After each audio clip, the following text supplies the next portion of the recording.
This isn't just a story, it's a cry from the soul of nature. Beneath the cold creak of old wooden stairs, something ancient stirred, not in fear, but in purpose. It began with a whisper in the dark, a soft rustling, a blanket dragged into a dim corner like a mother reaching for the past. At first they thought she was cold, maybe unsettled by the shifting seasons. But then came the scratching, hours of silent labor with her paws as if she were sculpting a nest from memory and instinct. Then came the silence. She stopped eating. She stopped acknowledging them. She became a shadow of herself. Lena had always been different, fierce in stillness, alert in slumber, a presence that never asked permission but demanded reverence. But now there was a haunted stillness in her. She watched the hallway like a soldier, unmoving, eyes flicking only to Jenna when necessary. Jenna started to notice small things, shredded fabric, tufts of barn straw tracked across the tiles, quiet breathing echoing from the dark corner. Lena wasn't hiding. She was building. That was the night the truth wrapped around Jenna like a cold wind. Lena wasn't retreating from fear. She was preparing for birth. Before I formed you in the womb, I knew you. Before you were born, I set you apart. Most would struggle to imagine it, a wild 30-pound bobcat curled in the shadows beneath their home, or pacing across the porch where their child once bathed in summer's light. But for Jenna and Orion, this was life outside Austin, Texas, raw, sacred, and unfiltered.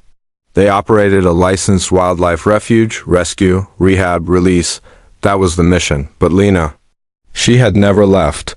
She arrived one dawn as a ghost. Hollow-eyed, quiet, wounded in a way even pain couldn't define.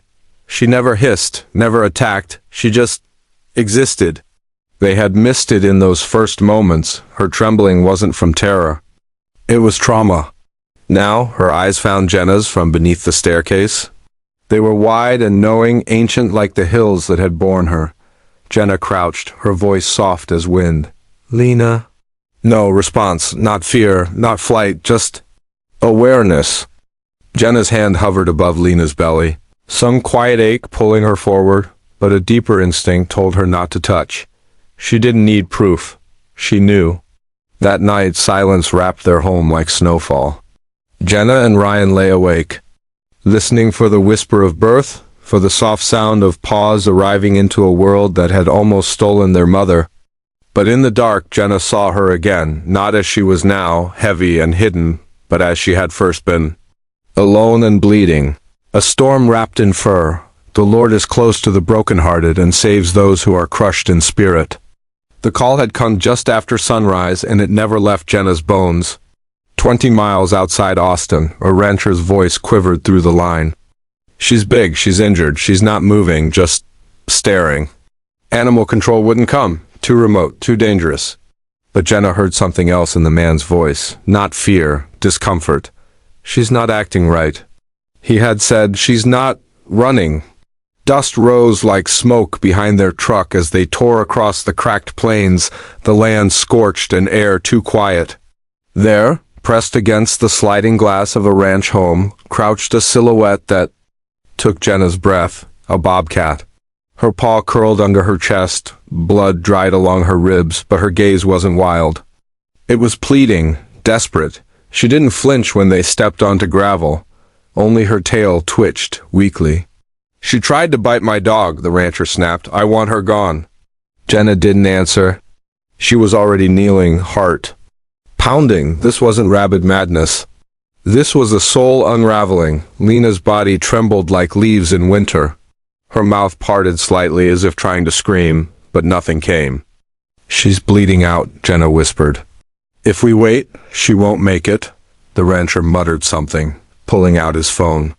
But Ryan had already turned toward the truck.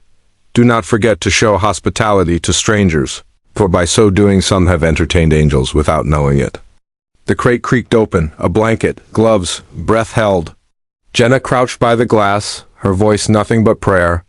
Ryan slid the door open, and for a single second the world stopped. Lena turned her head, just enough to find Jenna's eyes.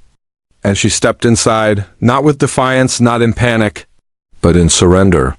Her body collapsed, blood smearing the floor like a memory too dark to erase. Jenna pressed the blanket to her side, whispering words meant for no one else. Ryan moved, carefully lifting her injured body. There was no struggle, just stillness. As they closed the crate, Lena didn't resist. Her eyes followed Jenna, not as a wild thing afraid of cages, but as something trusting or broken. Or both? The rancher stood in the doorway, speechless. She just walked in, he muttered. She gave up, Ryan replied. Or maybe she finally let someone in. Come to me, all you who are weary and burdened, and I will give you rest. The road back felt longer than usual. No music, no talking. Just the soft sound of tires and Lena's breathing, quiet, fragile. Every pothole felt like betrayal. Jenna didn't blink. Ryan checked a mirror every few seconds.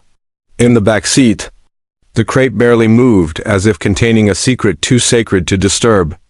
They had rescued owls, foxes, even a baby coyote once, but never a full-grown bobcat who had walked into their arms. When they arrived, Lena was still bleeding. Jenna opened the crate slowly, expecting a hiss, a snarl, some wild protest. But there was only silence. Her body trembled, her eyes half closed. Ryan lifted her gently, blanket and all, and carried her through the refuge door as if holding something holy. Jenna was already dialing. Melissa, she breathed. We need you, now. Dr. Melissa didn't ask questions. She never did. Just arrived, gloves on, hands steady, eyes scanning. Even the sparrow has found a home, and the swallow a nest for herself, where she may have her young. The air in the rehab room was heavy with iodine, with fur, and with something unspoken, reverence. She's malnourished, Melissa said, voice soft. Dehydrated. And there's a clean break here. She lifted the leg. Lena didn't cry out, just blinked. There's more, Melissa added, pointing to a dark wound near the ribs. Buckshot, weeks old. She's been carrying this. Jenna turned away, her jaw tightening. Someone had tried to kill her. Failed, left her to starve. And still she walked into their arms. Still she chose to trust. No one spoke. Just the sound of breath and the rustle of wraps being bound. Her wounds were cleaned, fluids administered. Her eyes fluttered closed like a soul finally allowed to rest. Ryan whispered, she's too calm. Melissa nodded. Shock does. But this one, she's different, and Jenna knew. She wasn't just a bobcat. She was a mother, a survivor. And she had come not to fight, but to ask for help. There's a time to be silent and a time to speak. A time to fight, and a time to let someone carry you. For days after, Lena barely moved. She ate only when the stars watched and the house slept. She curled into the shadows, one paw over her face as if hiding from a world that hadn't been kind. But beneath the stairs, the nest was growing. Straw, cloth, the old towel from Ryan's workbench. And in her silence there was something sacred, something that told Jenna and Ryan that the story wasn't ending. It was beginning, not just a rescue, not just survival. This was the story of rebirth, of one broken soul finding shelter in another, of a bobcat choosing love over fear and the wild. It watched and wept, and whispered. They answered the call. An animal is calling, will you answer? In the days that followed Lena's rescue, something began to stir, not just within her, but around her, through the walls of the house, through the air itself, like the hush before a symphony. Begins. She was healing, yes, but Jenna noticed something more. A kind of shift, a whisper only a mother could hear. Lena wasn't just tired, she was careful. Jenna watched her with quiet intensity, noting every detail, the slow, deliberate way she drank water, the way her belly no longer looked lean from hunger, but rounded with something waiting. When Lena lay down, she curled inward, cradling herself, her spine arched protectively toward her abdomen. On the third day, Jenna finally voiced what her soul had already understood. She's guarding something, she said softly. Not food, not fear, something else. Melissa, ever clinical but never cold, did a second exam. Her hands slowed midway, a quiet stillness falling over the room. Then she looked up with the kind of gaze that alters everything. You know, she's pregnant, right? The words landed like thunder in still water. No one moved. The air cracked open. The silence that followed wasn't fear, it was awe. You knit me together in my mother's womb. I am fearfully and wonderfully made. People had warned them. Whispered doubts through cracked windows and clenched teeth. She's a wild predator, one neighbor had said, voice laced with alarm. You're not raising a kitten. You're raising a weapon. Even Melissa, their closest ally, had once hesitated. It's a miracle she's alive, she had admitted, but carrying a pregnancy in captivity? That's a different kind of risk. Ryan had echoed the caution, his voice calm but firm, the way he always was when trying to protect Jenna from the heartbreak he saw coming. She's healing, Jun, he had said gently, and that's enough. We don't have to be everything for her. But Jenna couldn't unsee what had already imprinted itself deep in her bones. Lena was changing. Not just surviving, but choosing. Her movements became more fluid, deliberate. She began to appear in rooms without a sound, always orbiting around Jenna, never too close, never too far. Her eyes tracked Jenna's every motion, not with suspicion, but with a strange, searching recognition. She chose this place, Jenna whispered one evening, watching the silent figure in the doorway. She chose us. Ryan shook his head, but his voice lacked conviction. She didn't choose anything, he replied. She was cornered. But even he knew. Something bigger was unfolding. Even the wilderness and desert will be glad in those days. The wasteland will rejoice and blossom with spring crocuses. By the fifth day, the space between them had narrowed. Lena began following Jenna from room to room, not like prey watches predator, not like pet shadow's owner, but like a soul tethered to another by unseen threads. Jenna would feel her presence behind her while cooking, while sweeping, even while reading in silence. The wild wasn't vanishing, it was becoming intimate. Late one night, the furnace faltered again, cold crept in. Jenna didn't want Lena sleeping alone, so she lay down by the fireplace, wrapped in a blanket, eyes heavy. That's when she felt it, a pause in the air. The sound of padded steps, not rushed, not predatory. Just present, measured. Lena stepped onto her lap. No leap, no pounce. Just a slow, deliberate movement. She curled tightly against Jenna's stomach, her body flush with heat, her breathing soft and heavy. And then came a sound so fragile it trembled. A purr, deep and tentative. Jenna didn't move, didn't breathe. She just let the moment anchor her to something eternal. In the next room, Ryan pretended not to worry.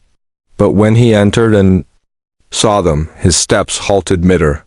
She's nesting. On you, he said, the disbelief thick in his whisper. Jenna nodded, her fingers gliding along the arc of Lena's spine. She's not just surviving anymore, she murmured. She's trusting. The wolf shall dwell with the lamb, and a little child shall lead them. They stayed that way for nearly an hour, Jenna's palm resting on Lena's warm side. Feeling tiny thumps flutter beneath fur like distant thunder from unborn storms. It was life. In the most unexpected place. The next morning, Ryan picked up the phone and canceled the transfer request. No relocation. No rehab center, no crates. Lena was home. Melissa returned soon after, cautious but firm. You're not just hosting a bobcat, she said as she examined the growing curve of Lena's body. You're hosting a mother? They began preparing immediately. Jenna transformed the storage room into a sanctuary, blankets, straw, soft cloths. Ryan reinforced the windows and sealed the old vents. Every inch became sacred ground. Lena watched it all from the hallway, her eyes slow, blinking in approval. If she trusts us with her babies, Jenna whispered that night, lying beside her again. We can't let her down. Let everything that has breath praise the Lord. The days passed in a rhythm so gentle it barely stirred the air. Lena became part of the house, not tame, not domesticated, but known. She never demanded affection, but she no longer feared nearness. Jenna and Ryan learned to read her moods like the wind reads the trees. A flick of her ear, a twitch of her tail, the way her body shifted toward or away from light, it all spoke. She would sit silently at the edge of a room, eyes half closed as if listening to a melody only she could hear. Her belly swelled with life, her steps slowed. She slept. More. The room Jenna had prepared remained untouched, visited but never claimed. Lena chose differently. She always did. She found her own sanctuary, a tight, low nook under the stairs where the shadows folded in like protective arms. It wasn't warm, it wasn't soft, but it was hers. And they honored that. He will cover you with his feathers, and under his wings you will find refuge. Then came the storm. It rose with the violence of something ancient. Wind howled like wolves. Rain slammed the windows. Thunder shook the walls. Jenna woke with a chill in her spine and the terrifying sense of absence. She turned toward the hallway, empty. The space beneath the stairs, empty. "Lena!" Her voice trembled. No answer. She searched everything. The kitchen, the barn, the laundry room, nothing. Panic clawed up her throat. She grabbed a flashlight, her hands trembling as she pushed. Into the dark, and then a sound. So soft it was almost silence. A rhythmic panting, wet, slow, from the closet near the boiler room, a place Lena had never entered before. Jenna pulled open the door, and there she was, curled in a torn cardboard box, fur-soaked, body shaking. Blood pooled beneath her, dark and spreading. Her eyes locked on Jenna, not in fear, not in panic, but in a language older than words. "Help me!" Jenna dropped to her knees, the flashlight falling from her hand. "Ryan!" she called, barely louder than a whisper. He came running, heart pounding like thunder against ribs. And then they saw them, 3 tiny bodies, still slick, still struggling. One silent. Jenna reached for it, hands shaking, and the storm outside raged on. But inside, the world stood still. Before you were born, I carried you. Before you cried, I held you close. An animal was slipping away. And all that stood between life and death was a human heart that refused to give up. The kitten was more than limp, it was a whisper from the edge, a fading echo where life once pulsed. Its fur clung to its bones like soaked paper, tiny body trembling on the brink of disappearing altogether. No breath, no sound, just stillness. Ryan's hands moved without thought, only instinct and love driving him. A towel, warm and soft, cradled the newborn as he pressed trembling fingers against its chest. "Come on," he whispered, breathless. "Please, come back."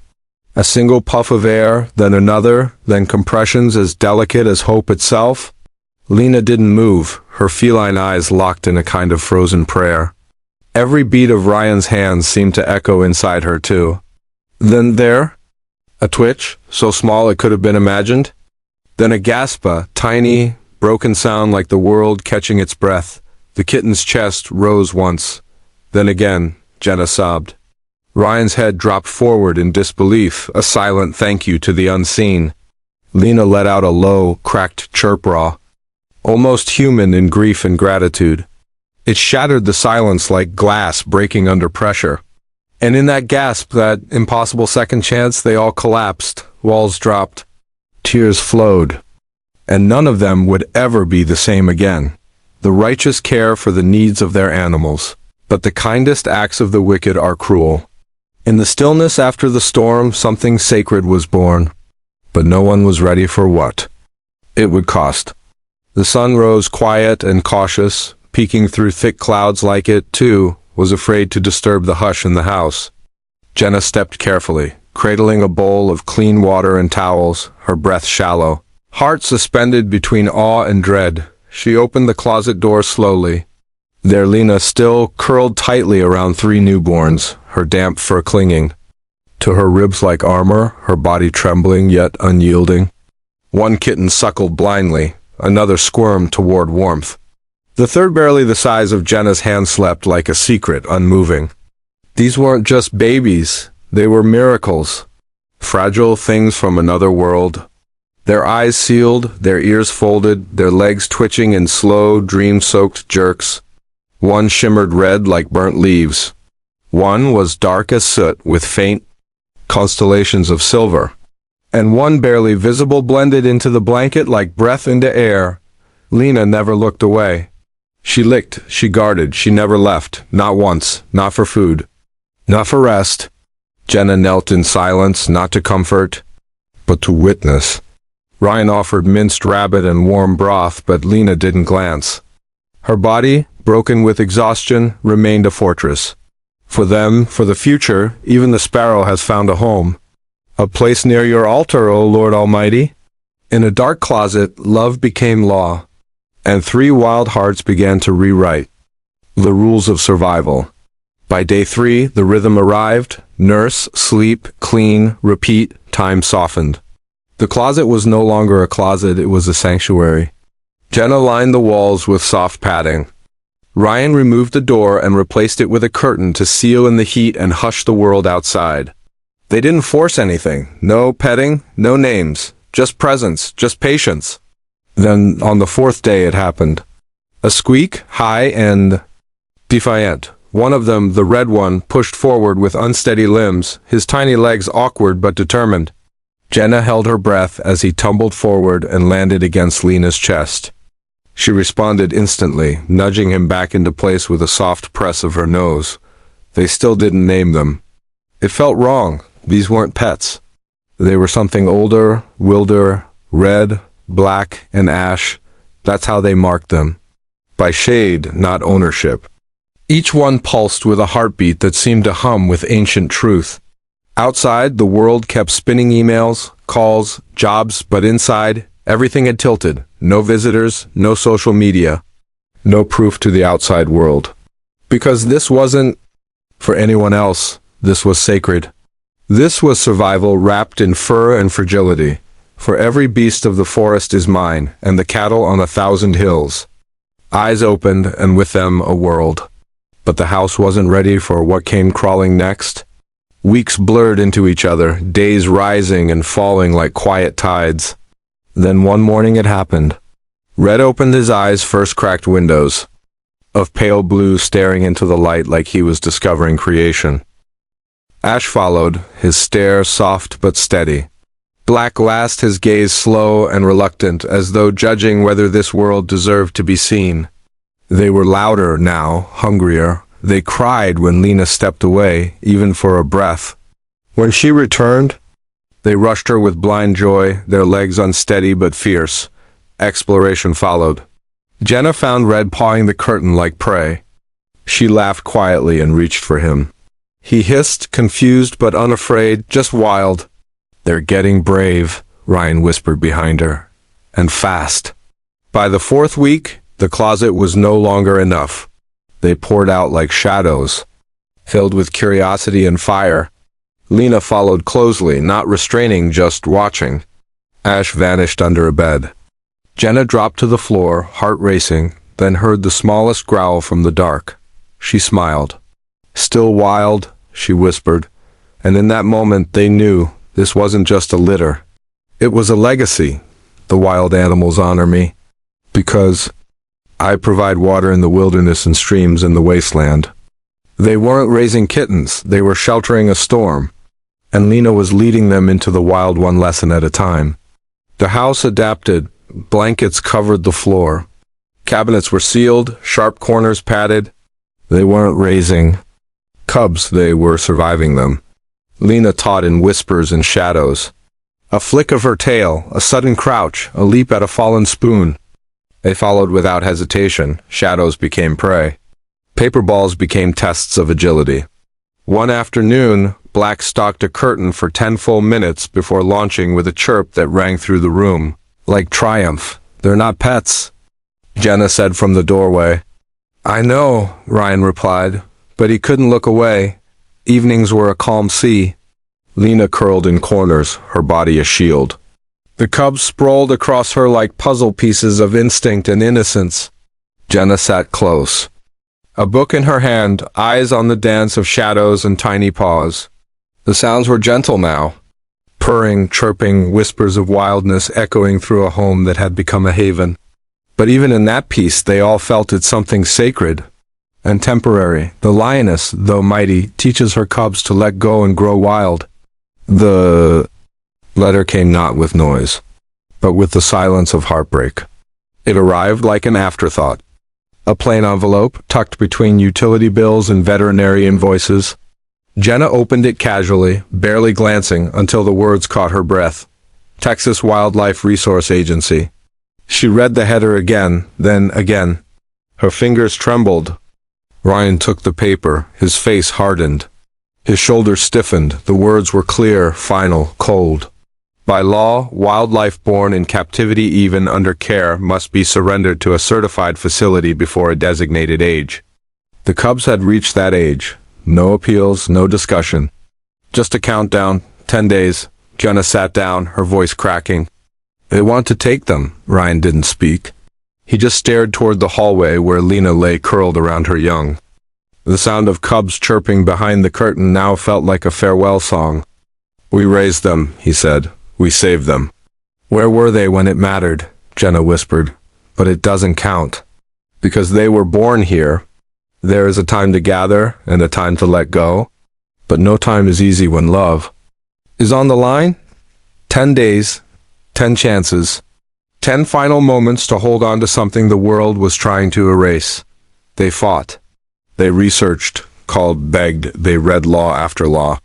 Regulation after line, nothing changed. They were caretakers, but the law saw them as temporary.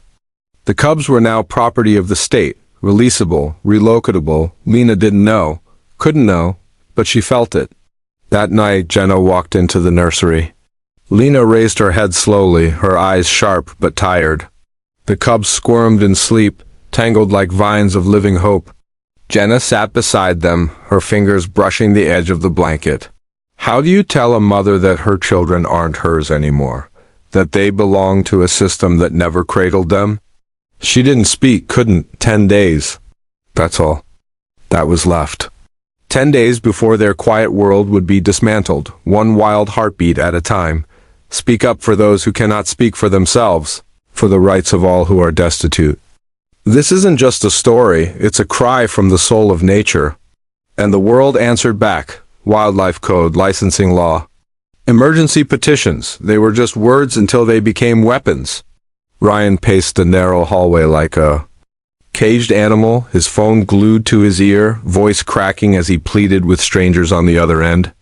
One by one, the calls ended the same. Cold, official, helpless. They must be moved before imprinting completes. Habituation is the enemy of rewilding. That was the language of bureaucracy. Of logic without compassion. But logic didn't. Cradle newborn cubs through their fevers. Logic didn't hear their tiny cries echo down the hall at midnight. These weren't just wild animals, they were something caught between worlds. Born not in a forest, but on a folded towel in a linen closet, their first steps landed on a kitchen rug, not dirt. Their lullabies were whispered by Jenna as Lena slept with her head in her lap. They were wild, but they were loved first. And now the system had no place for that. No space for stories that didn't fit the form. Speak up for the voiceless. Defend the cause of the helpless. He curled away from his siblings, and in that moment, everything unraveled. 2 days before the countdown reached 0, something shifted. Ash, the smallest of the trio, stopped eating. His eyes lost their shine, and his breath turned shallow, fluttering like a candle in wind. He withdrew curled against the wall, away from warmth, away from life. Jenna scooped him into her arms, wrapped him in fleece, and pressed him against her heart like it might remind his of its rhythm. We can't let them take him like this, she whispered, her voice soaked in fear. He won't survive transport. Ryan's fingers dialed without pause, Melissa answered. She was there. In an hour, fluids, thermometer, quiet urgency. He's too small, she said softly, her face tight with concern. Even a minor infection could take him. But the clock didn't stop, the law didn't blink. The state order held firm and moved by fever or sorrow or the soft breath of a dying cub. That night, Lena curled around her sick child and began licking, slow, constant, desperate, as if her love might cleanse what science couldn't. Jenna knelt beside her, one hand gripping the towel, the other trembling in prayer. It was no longer about legality, it was about survival. The kind that isn't written in rule books. The kind that only happens when someone refuses to let go. He will cover you with his feathers, and under his wings you will find refuge. They asked for help, not outrage, but what followed moved the world, At 2:43 a.m., Jenna typed out a message. It wasn't angry. It wasn't even loud. It was a quiet confession. They're safe. They're loved. But we're being told to give them up. We need help. She posted it in the rescue group online, a humble corner of the internet where animal lovers quietly gather. Within an hour, it was everywhere. Former adopters shared it. Wildlife veterinarians reposted. Sanctuary founders started tagging legislators. Someone built a petition. It didn't scream, it spoke. These animals aren't property. This family saved them. Why punish that? By morning, the petition had over 30,000 signatures.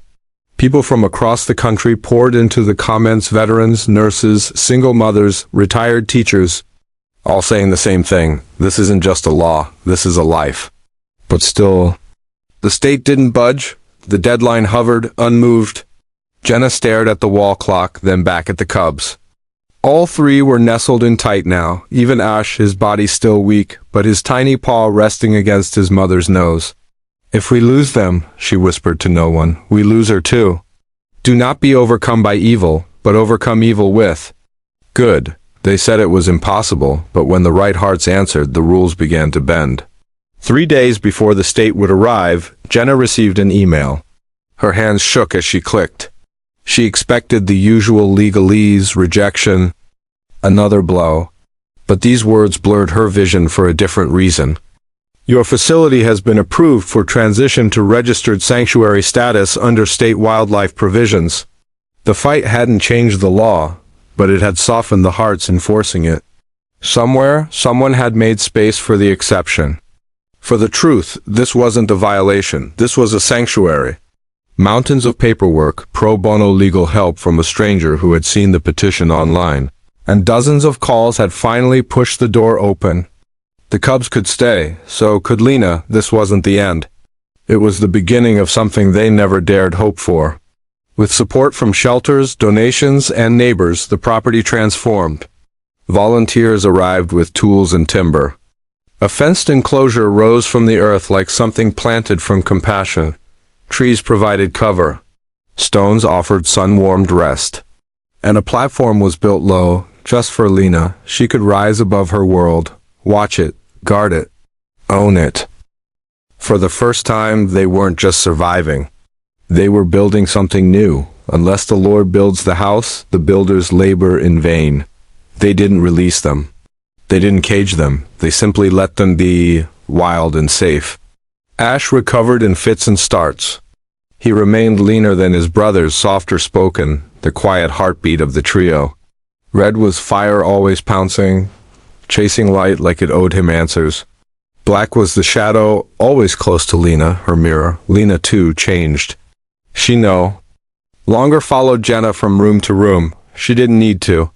Her home was her own now. The field belonged to her.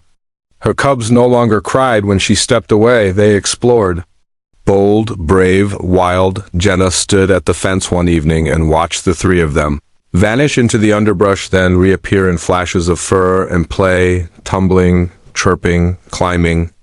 Halfway up a tree only to fall laughing into the grass.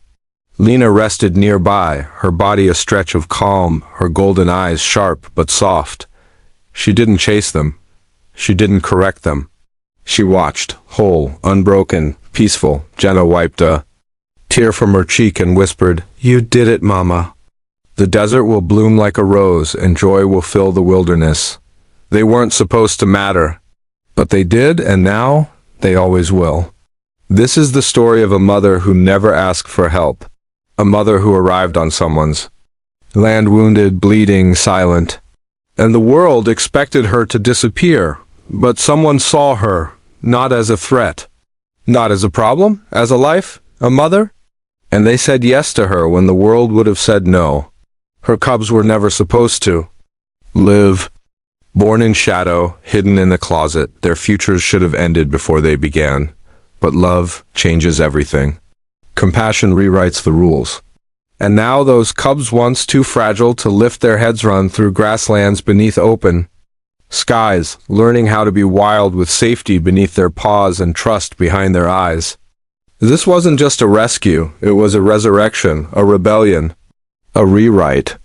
A reminder that when people fight for what's right, the world doesn't just shift, it heals. Every rule that said you can't met a community that whispered, but we must rescue the weak and the needy, deliver them from the hand of the wicked. At Jungle Diaries, every heartbeat is a story, and every story is a step toward a world that listens. When you share these stories, when you tell these truths, you aren't just watching, you're helping. You're giving shelter to the next Lena, you're giving life to the next Ash, you're turning laws into lifelines. Because animal rescue isn't just kindness, it's responsibility. It's conservation, it's humanity at its highest. When we fight for them, they do more than survive. They return the favor, they raise families, they heal. They become reminders of who we are at our best. Lena didn't just find safety, she gave it back. Her cubs will live wild, not alone, free, not forgotten. And it all began with someone who said, "We won't let go, join us." Subscribe to Jungle Diaries. Let every animal's voice become a story. Let every story become hope.